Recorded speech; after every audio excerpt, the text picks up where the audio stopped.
Imamo cijelu večer da se nekako, da se ispovidimo jedni drugima, ali u svakom slučaju, odnosno za početak vam se stvarno sam zahvalna što imamo tako lijepe susrete. Znate mi da je to točno bilo prije 5 godina da smo se vidjeli nekako, da, točno 2013. da smo se vidjeli u Cirihu. A šta se je promijenilo? Pa dosta toga se je promijenilo u međuvremenu, o tome ćemo isto malo protračati i tako dalje. E sad za početak, ja bih zapravo željela i zahvalit ću se organizatorima koji su se ponovno sjetili, to je jako, jako lijepo, i da sam ja Art teatru. Dakle, kako se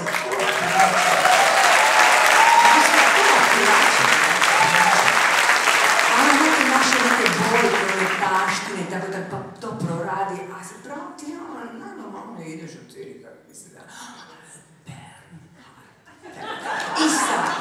I sada, mi smo zapravo tu u jednom ovako lijepom jednom sastavu, kraj mene su predivni glazbenici, neke već poznajete, neki ćete večeras upoznati. Kao što recimo upravo ova dvojica nisu bili samo prošli put u Cirihu, Davor doležao na gitaru.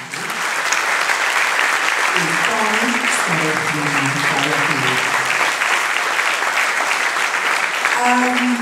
Moj fan zapravo iz onih stvarno slavnih početaka, znači početak 70-ih, prekrasan Davor Črnigoj na bas gitaru.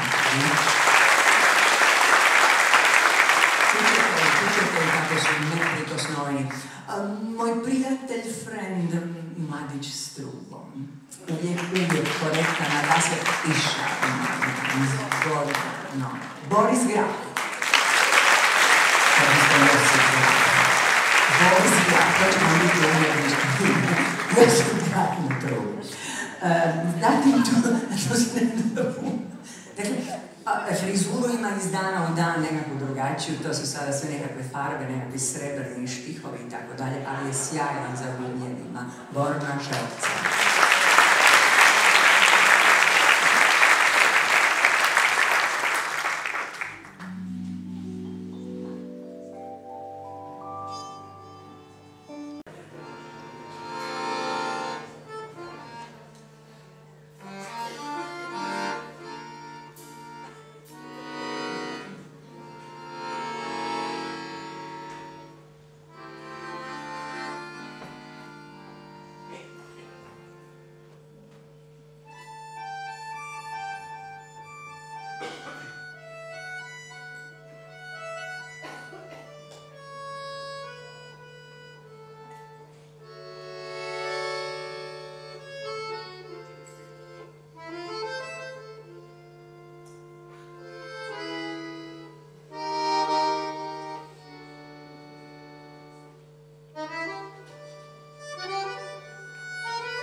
Never